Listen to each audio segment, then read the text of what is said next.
Hello, good morning. তো কাল ছিল হচ্ছে ভ্যালেন্টাইন্স ডে। তো ভ্যালেন্টাইন্স ডেতে আমি নিজের হাতে একটা ছোট্ট কার্ড বানিয়েছি।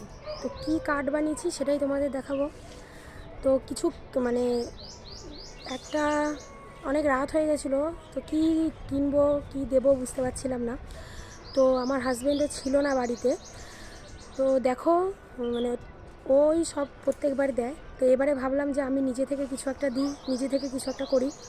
তো তাই জন্য ছোট্ট একটা জিনিস কিনেছি, আর হচ্ছে নিজের হাতে একটা ছোট্ট কার্ড বানিয়েছি। তো দেখো কার্ডটা কেমন হয়েছে। তো দেখো বন্ধুরা, এই সেই কার্ড। তো কার্ডটা কেমন হয়েছে অবশ্যই বলো। তো দেখো আমার পুরোটাই নিজের মনের মতো করে বানিয়েছি। তো পারলে আমি কিনে দিতেই পারতাম, কিন্তু নিজের হাতে বানানোর থেকে আর কি ভালো লাগে বলো। আমি মনে করি কাউকে দিলে সেও খুশি হবে আর আমারও ভালো লাগবে। তো দেখো এই একটা গিফট, আর এই হচ্ছে কিনেছিলাম চকলেট। কাউকে মানে আমার হাজব্যান্ডের জন্যই কেনা আমার এই মানে কার্ডটা বানানো, ভালোবেসে বানালাম। তো দেখো এখানে দুটো চকলেট আর লজেন্সগুলো এমনি কিনেছি। আর এই যে দেখো গিফটটা, তো গিফটটা খুবই সামান্য একটা গিফট, ছোট একটা গিফট।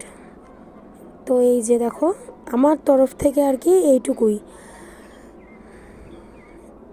ও ছিল না বাড়িতে, তো সামান্য ওকে একটু আনন্দ দেওয়ার জন্য, খুশি করার জন্য, তো আমার এই ছিল ভ্যালেন্টাইন্স ডে গিফট আমার তরফ থেকে আমার হাজব্যান্ডের জন্য। তো আমি জানি তোমরা এর থেকে অনেক ভালো কার্ড বানাতে পারো, বাট আমি জাস্ট এইটুকুই বানালাম, আমার ভালো লাগলো। তো ঠিক আছে, বাই বাই।